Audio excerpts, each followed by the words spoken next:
ಮಹತ್ವದ ಕಾರ್ಯ ಮಾಡಲು ಇರುವ ಏಕೈಕ ಮಾರ್ಗವೆಂದರೆ ನೀವು ಮಾಡುವ ಕೆಲಸವನ್ನು ಪ್ರೀತಿಸುವುದು.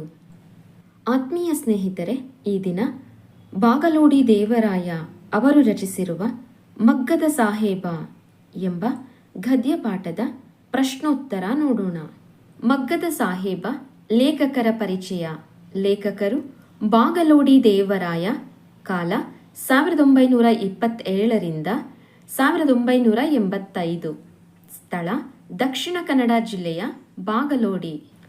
ಕೃತಿಗಳು ಹುಚ್ಚು ಮನಸೀಫ ಮತ್ತು ಇತರ ಕಥೆಗಳು, ಆರಾಧನಾ, ರುದ್ರಪ್ಪನ ರೌದ್ರ ಮತ್ತು ಇತರ ಕಥೆಗಳು. ಆಕಾರ ಗ್ರಂಥ ಸಮಗ್ರ ಕಥೆಗಳು. ಒಂದು ವಾಕ್ಯದಲ್ಲಿ ಉತ್ತರಿಸಿ. ರಹೀಮ ಮಗ್ಗವನ್ನು ಮುಟ್ಟದೆ ಎಷ್ಟು ವರ್ಷಗಳಾಗಿತ್ತು? ರಹೀಮನು ಮಗ್ಗವನ್ನು ಮುಟ್ಟದೆ 20 ವರ್ಷಗಳಾಗಿತ್ತು. ಹುಸೇನ್ ಸಾಹೇಬರ ಮನೆತನದವರಿಗೆ ದೇವಾಲಯದಲ್ಲಿದ್ದ ಹಕ್ಕು ಯಾವುದು? ದೇವಸ್ಥಾನದಲ್ಲಿ ರಥೋತ್ಸವದ ಸಮಯದಲ್ಲಿ ಹುಸೇನ್ ಸಾಹೇಬರ ಮನೆತನದ ಹಿರಿಯ ಪ್ರತಿನಿಧಿಗೆ ಎಲ್ಲರಿಗಿಂತಲೂ ಮುಂದಾಗಿ ಪ್ರಸಾದವನ್ನು ಪಡೆಯುವ ಹಕ್ಕಿದೆ. ಅಬ್ದುಲ್ ರಹೀಮನ ಹಠವೇನು? ಅಬ್ದುಲ್ ರಹೀಮನು ತನ್ನ 3 ಜನ ಗಂಡು ಮಕ್ಕಳಿಗೆ ಒಂದಿಷ್ಟಾದರೂ ವಿದ್ಯಾಭ್ಯಾಸ ಕೊಡಿಸಿ ಸರಕಾರಿ ನೌಕರರನ್ನಾಗಿ ಮಾಡಬೇಕು ಎಂಬುದು ಹಠವಾಗಿತ್ತು. ತಂದೆಯ ಆಸೆಯನ್ನು ಮೊದಲೆರಡು ಮಕ್ಕಳು ನೆರವೇರಿಸಿದ ಬಗೆ ಹೇಗೆ? ಅಬ್ದುಲ್ ರಹೀಮನ ಮಕ್ಕಳಲ್ಲಿ ಒಬ್ಬನು ಸರ್ಕಾರಿ ಕಚೇರಿಯಲ್ಲಿ ಗುಮಾಸ್ತನಾದ, ಮತ್ತೊಬ್ಬ ಪೋಸ್ಟ್ ಆಫೀಸರನಾಗುವುದರ ಮೂಲಕ ತಂದೆಯ ಆಸೆಯನ್ನು ಮೊದಲೆರಡೂ ಮಕ್ಕಳು ನೆರವೇರಿಸಿದರು. ರಹೀಮ ಮಗನನ್ನು ಶಾಲೆಯಿಂದ ಬಿಡಿಸಿದ್ದೇಕೆ? ರಹೀಮನು ಮಗ್ಗದ ಹುಚ್ಚನ್ನು ಬಿಡಿಸಬೇಕೆಂದು ಮಗನನ್ನು ಶಾಲೆಯಿಂದ ಬಿಡಿಸಿದನು. 2-3 ವಾಕ್ಯಗಳಲ್ಲಿ ಉತ್ತರಿಸಿ. ಹುಸೇನ್ ಸಾಹೇಬರ ವ್ಯಕ್ತಿತ್ವವನ್ನು ವಿವರಿಸಿ. ಅಬ್ದುಲ್ ರಹೀಂ ಸಾಹೇಬರ ಪೂರ್ವಜರು ಸಾಹೇಬ್ ಬಹದ್ದೂರ್ ಮಗ್ಗದ ಹುಸೇನ್ ಸಾಹೇಬರು.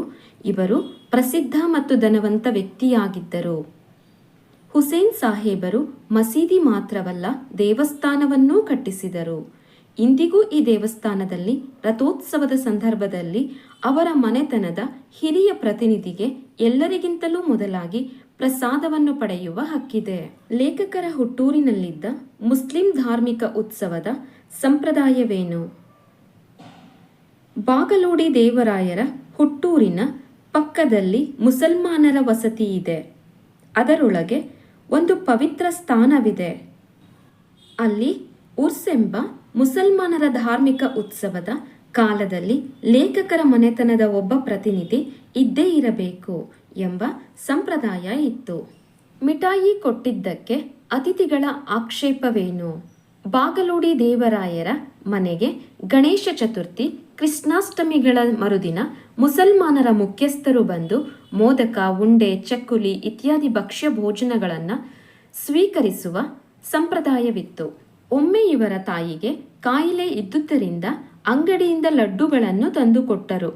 ಆದ್ದರಿಂದ ಅಂಗಡಿಯ ಮಿಠಾಯಿಯನ್ನು ಪ್ರಸಾದವೆಂದು ಕೊಡುವುದರ ಬದಲು ಮನೆಯಲ್ಲಿರುವ ಬೆಲ್ಲವನ್ನೋ ಕಲ್ಲು ಸಕ್ಕರೆಯನ್ನೋ ಕೊಡಬಹುದಿತ್ತೋ ಎಂಬುದು ಅತಿಥಿಗಳ ಆಕ್ಷೇಪವಾಗಿತ್ತು. ಕರೀಮನಿಗೆ ಶಾಲೆಯಲ್ಲಿ ಮಗ್ಗ ಕಲಿತುದರಿಂದ ಆದ ಪ್ರಯೋಜನವೇನು? ಕರೀಮ ಮಗ್ಗದ ಕೆಲಸವನ್ನು ಮೀನು ನೀರಿನಲ್ಲಿ ಈಜುವಷ್ಟು ಸುಲಭವಾಗಿ ಕಲಿತು ಬಹು ನಿಪುಣನಾದನು. ಶಾಲೆಯ ಮುಖ್ಯೋಪಾಧ್ಯಾಯರಾಗಿದ್ದ ಶಂಕರಪ್ಪ ಪ್ರಶಂಸಿಸಿ ಮೇಲಾಧಿಕಾರಿಗಳಿಗೆ ವರದಿ ಮಾಡಿದರು. ಇದರಿಂದ ಸರಕಾರದಿಂದ ಕರೀಮನಿಗೆ ಬೆಳ್ಳಿಯ ಪದಕ ಹಾಗೂ 100 ರೂಪಾಯಿಯ ಬಹುಮಾನ ಸಿಕ್ಕಿತು. ಹಾಗೂ ಸಣ್ಣ ಪ್ರಾಯದಲ್ಲೇ ಮಗ್ಗದ ಸಹಕಾರಿ ಸಂಘವೊಂದನ್ನು ಸ್ಥಾಪಿಸಿ ಅದರ ಅಧ್ಯಕ್ಷನಾಗಿ ಯಶಸ್ವಿ ಧನವಂತನಾದನು. ಶಾಲಾ ವಾರ್ಷಿಕೋತ್ಸವದಂದು ಕರೀಮ ಮಾಡಿದ ಕೆಲಸವೇನು? ಶಾಲೆಯ ವಾರ್ಷಿಕೋತ್ಸವ ಸಮಾರೋಪದಲ್ಲಿ ಹಳೆಯ ವಿದ್ಯಾರ್ಥಿಗಳ ಒಂದು ನಾಟಕವಿತ್ತು. ಅದರಲ್ಲಿ ಕರೀಮನದು ಸ್ತ್ರೀ ಪಾತ್ರ. ಅದಕ್ಕಾಗಿ ತಾಯಿಯಿಂದ ಗೌಪ್ಯವಾಗಿ ಹಳೆ ಕಾಲದ ಚಿನ್ನದ ಸರವನ್ನು ಪಡೆದುಕೊಂಡ. ಆದರೆ ನಾಟಕ ಮುಗಿದ ನಂತರ ಮನೆಗೆ ಬರಲಿಲ್ಲ, ಎಲ್ಲೋ ಮಾಯವಾಗಿ ಹೋದ. 4-5 ವಾಕ್ಯಗಳಲ್ಲಿ ಉತ್ತರಿಸಿ. ನವೀನ ಶಿಕ್ಷಣದ ವೈಶಿಷ್ಟ್ಯಗಳೇನು? ಮಹಾತ್ಮ ಗಾಂಧಿ ಪ್ರೇರಣೆಯಿಂದ ಕೆಲವು ಶಾಲೆಗಳಲ್ಲಿ ನವೀನ ಶಿಕ್ಷಣ ಆರಂಭವಾಯಿತು.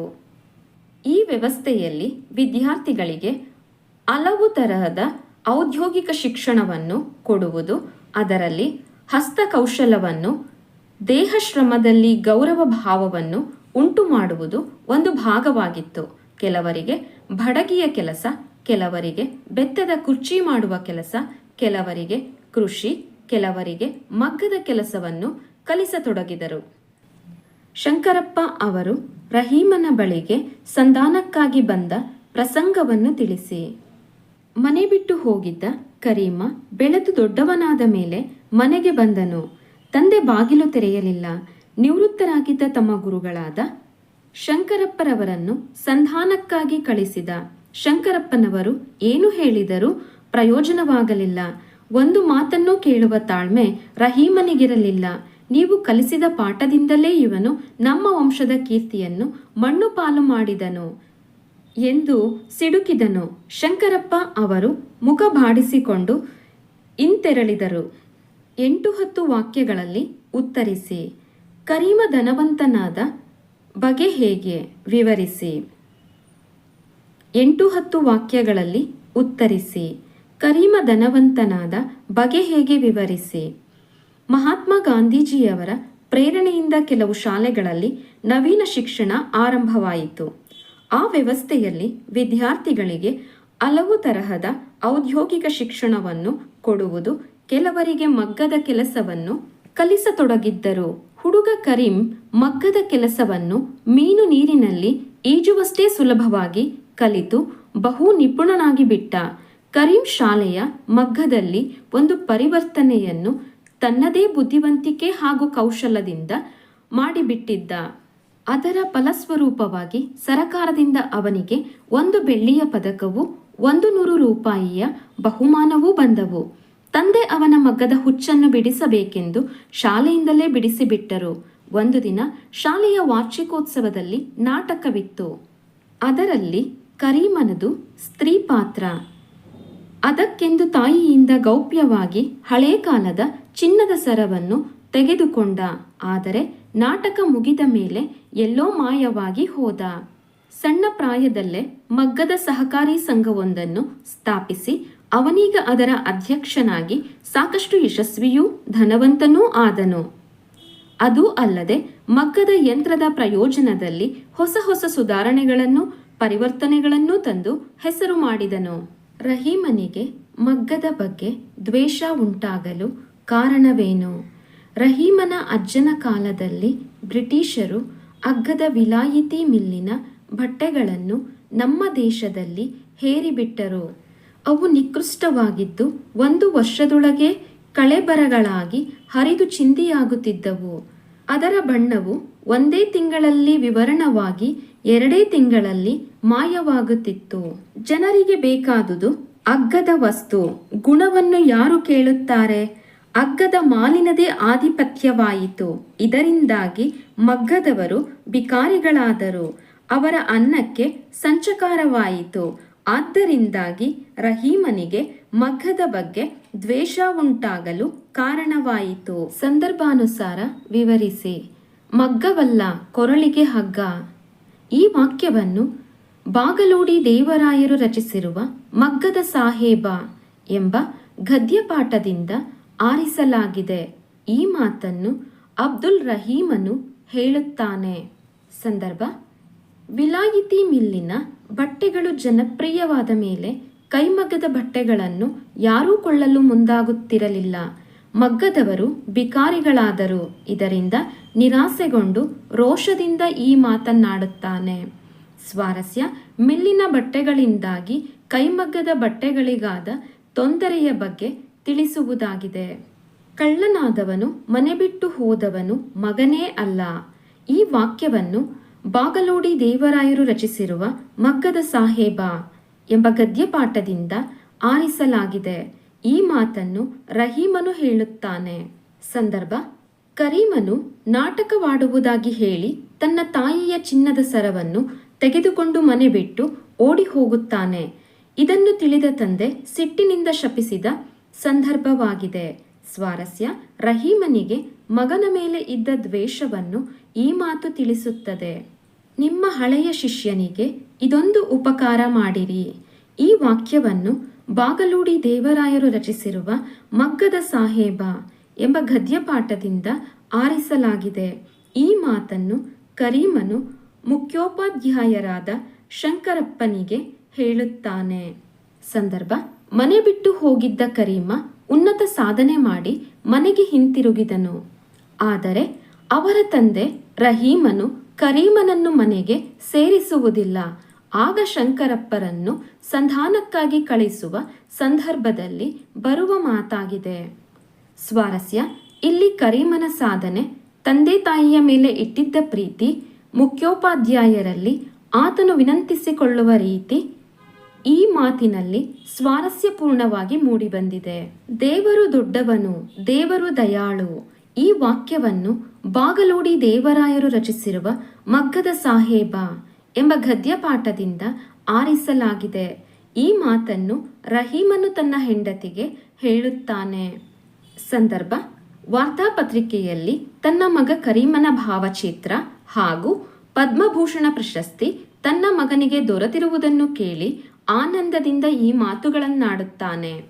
ಸ್ವಾರಸ್ಯ: ತನ್ನ ಮಗ ಕರೀಮನ ಬಗ್ಗೆ ಕೆಟ್ಟ ಅಭಿಪ್ರಾಯ ಹೊಂದಿದ್ದ ರಹೀಮನಿಗೆ ತನ್ನ ಮಗನ ಸಾಧನೆಯನ್ನು ಕೇಳಿ ಅವನ ಬಗ್ಗೆ ಹೆಮ್ಮೆಯ ಭಾವನೆ ಮೂಡಿದ್ದು ಈ ಮಾತಿನಲ್ಲಿ ಸ್ವಾರಸ್ಯಪೂರ್ಣವಾಗಿದೆ. ಬಿಟ್ಟ ಸ್ಥಳ ತುಂಬಿರಿ. ಅಬ್ದುಲ್ ರಹೀಮನಿಗೆ ಮಗ್ಗದ ಸಾಹೇಬ ಎಂದು ಹೇಳಿದರೆ ಬಲು ಸಿಟ್ಟು ಬರುತ್ತಿತ್ತು. ಮನೆಯಲ್ಲಿ ಊಟಕ್ಕೆ ಇದೆಯೋ ಇಲ್ಲವೋ ಎಂಬಂತಾಗಿದೆ. ಹುಡುಗನ ಉತ್ಸಾಹ ಆಕಾಶಕ್ಕೇರಿತು. ಶಂಕರಪ್ಪ ಅವರು ಮುಖ ಬಾಡಿಸಿಕೊಂಡು ಹಿಂತೆರಳಿದರು. ನನಗೆ 2 ಮಕ್ಕಳು. ಕಳ್ಳರ ಪರಿಚಯ ನನಗಿಲ್ಲ. ಬಹು ಆಯ್ಕೆ ಪ್ರಶ್ನೆಗಳು.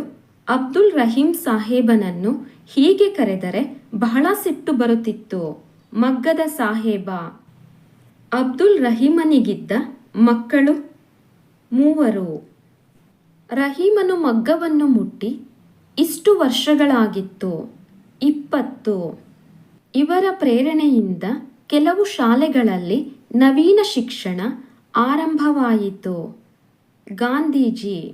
ರಹೀಂ ಈ ಕೆಲಸವನ್ನು ಮೀನು ನೀರಿನಲ್ಲಿ ಈಜುವಷ್ಟೇ ಸುಲಭವಾಗಿ ಕಲಿತ. ಮಗ್ಗವನ್ನು. ಕರೀಮನಿಗೆ ಸರ್ಕಾರದಿಂದ ದೊರೆತ ಬಹುಮಾನ ಬೆಳ್ಳಿಯ ಪದಕ. ರಹೀಮನ ಶಾಲೆಯ ಮುಖ್ಯೋಪಾಧ್ಯಾಯರು ಶಂಕರಪ್ಪ.